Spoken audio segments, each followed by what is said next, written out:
What is up, Poopy Doodoo Law fans? I hope you're all pooping and doing well. You should be, because Travis Scott finally dropped Utopia and it's fire. Go check it out. But anyways, today we've got Squid, 4 records to go through.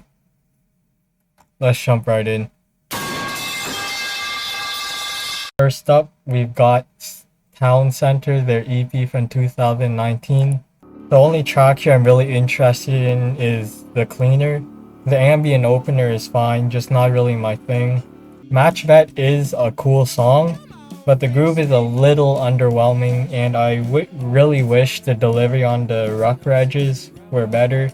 It's still a good song, just overshadowed by The Cleaner. The start to The Cleaner is awesome. The percussion and guitars are so catchy, and the jumpy synths give that throwback energy feel.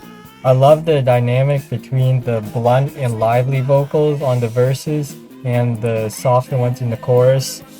The best part is after the instrumentation goes wild for a transition. In the second half of the song, the vocal do gets more and more insane, even though the instrumentation only bothers to rise a little bit, then ends the song pretty much the same way it started. I think this is really cool. You should really check out this track if nothing else. And to be honest, I don't really understand the point of the last track. TLDR, listen to The Cleaner, probably skip the rest. Next up is their debut EP, Lino, I think. It's 16 minutes, so I decided to include it even though there's only 3 songs. And these guys sounded great right from the start. I am really impressed by the first track. The rising tension of the atmosphere here is incredible. I love the ethereal vocals as well. But as a song, it doesn't really leave an impact. There's not really a climax, it kind of just comes and goes. Now, I'm sorry for being naturally attracted to the more groovy single material, but there's no helping it. The vocals are still great, but now they've slapped some actual guitars and drums behind it, so it's something to return to. Once again, not much of a hook, but it's something. The final track is my favorite here. It's 8 minutes, but the ambience is so powerful that it makes up for its length. Overall, this is a really solid project, especially as an EP. It covers many feelings in such a short time frame. This is the part where I remind all of you that I am not a good music reviewer.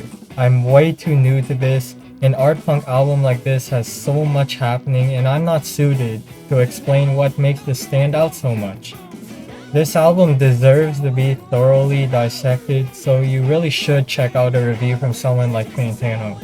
My ears are still good enough to tell me if I like this album or not. This has to be a good project, but I'm not completely sold. First off, there's a problem I always have with post-punk. The vocals are no fun to listen to, especially in a case like the first track. They can easily ruin a song. Of course, that's just me having trouble truly warming up to the genre, but there's more. The thing about such an experimental album is that it winds up on many different paths, and there's no guarantee that all of them will work. The most notable example of a miss is the robotic Siphon song. This album does a nice enough job most of the time though, so after all the hits and misses balance out, I guess this is pretty good. This album is the reason why I wanted to make a video on this group. I was astonished by Bright Green Field when I listened to it last year, so I obviously had my hopes of when Oh Monolith had ratings even higher than what we had here. Or at least that's what I thought until I'm looking at these now. I was tripping, but anyways. As you saw from my previous review, I was evidently a bit disappointed. So the question is, what puts this record on such a higher level? Now, when I said I don't like post-punk vocals, that's still true, but they don't bother me at all on this album. For example, on GSK, they're as crazy as ever, but they match the awkward groove amazingly and it ends up working really well. The vocals also play it a bit safer. They don't try too hard to sound as unnatural as possible, and believe it or not, I think that's a good thing. I'm still not a huge fan of the big open space like here between tracks 6, 7, 8, but with the grooves being a lot easier, I find this a lot more accessible. The big thing about accessibility is how there's a presence of highlight.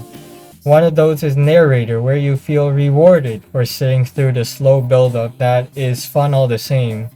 And another is pamphlets, which is simply a really solid song.